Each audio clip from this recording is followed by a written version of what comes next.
Number ایک، واحلہ، یہ حضرت نوح علیہ السلام کی بیوی تھی۔ اس کو ایک نبی برحق کی زوجیت کا شرف حاصل ہوا اور برسوں یہ اللہ تعالیٰ کے نبی حضرت نوح علیہ السلام کی صحبت سے سرفراز رہی، مگر اس کی بد نصیبی قابل عبرت ہے کہ اس کو ایمان نصیب نہیں ہوا، بلکہ یہ حضرت نوح علیہ السلام کی دشمنی اور توہین و بے ادبی کے سبب سے بے ایمان ہو کر مر گئی اور جہنم میں داخل ہوئی۔ یہ ہمیشہ اپنی قوم میں جھوٹے پلان بناتی تھی کہ حضرت نوح علیہ السلام مجنون اور پاگل ہیں، لہٰذا ان کی کوئی بات نہ مانو۔ نمبر دو، وائلہ، یہ حضرت لوط علیہ السلام کی بیوی تھی۔ یہ بھی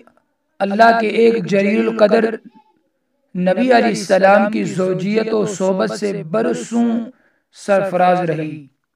مگر اس کے سر پر بد نصیبی کا ایسا شیطان سوار تھا کہ سچے دل سے کبھی ایمان نہیں لائی، بلکہ عمر بھر منافقہ رہی اور اپنے نفاق کو چھپاتی رہی۔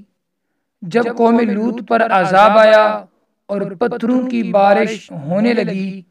اس وقت حضرت لوط علیہ السلام اپنے گھر والوں اور مؤمنین کو ساتھ لے کر بستی سے باہر چلے گئے تھے۔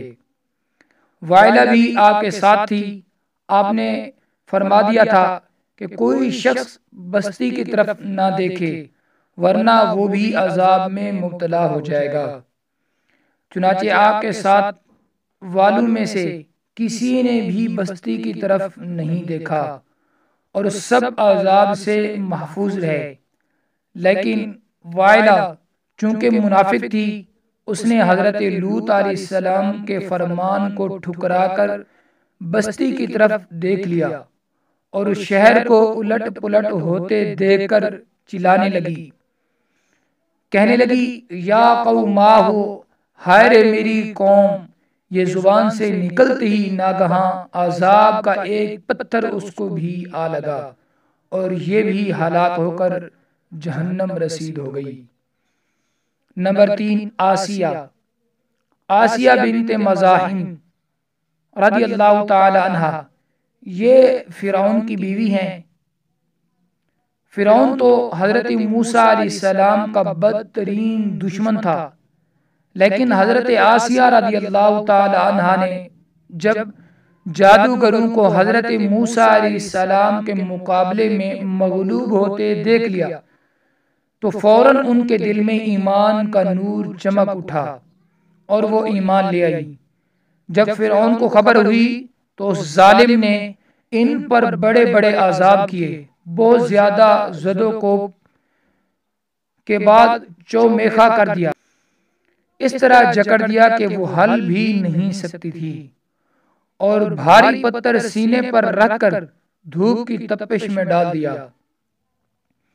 اور دانا پانی بند کر دیا، لیکن ان مصائب و شدائد کے باوجود وہ اپنے ایمان پر قائم و دائم رہی اور فرعون کے کفر سے خدا عز و جل کی پناہ اور جنت کی دعائیں مانگتی رہی، اور اسی حالت میں ان کا خاتمہ بالخیر ہو گیا اور وہ جنت میں داخل ہوگی۔ اور ابن کیسان کا قول ہے کہ وہ زندہ ہی اٹھا کر جنت میں پہنچا دی گئی۔ نمبر چار، مریم،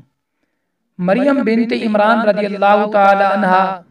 یہ حضرت عیسیٰ علیہ السلام کی والدہ ہیں۔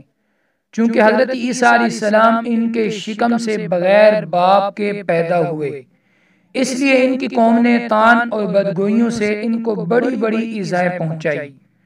مگر یہ صابرہ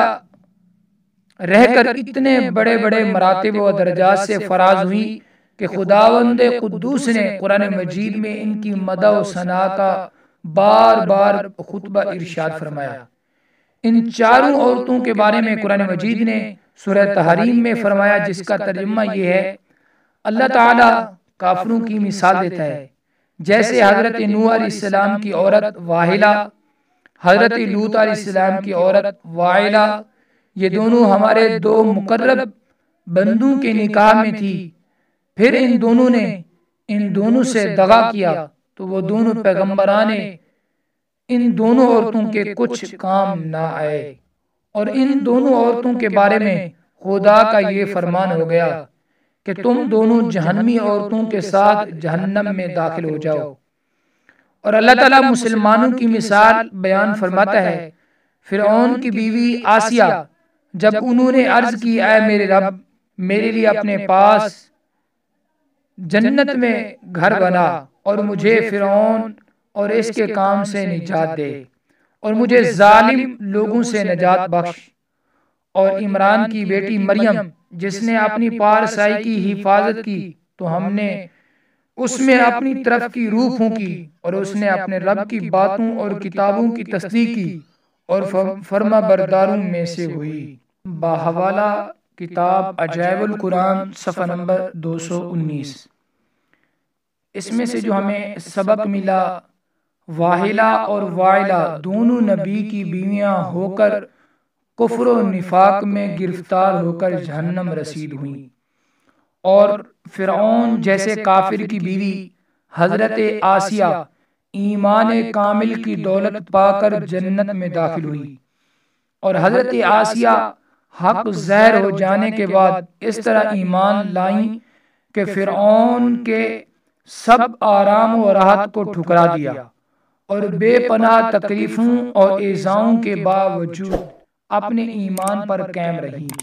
بلا شبہ یہ قابل عبرت باتیں ہیں۔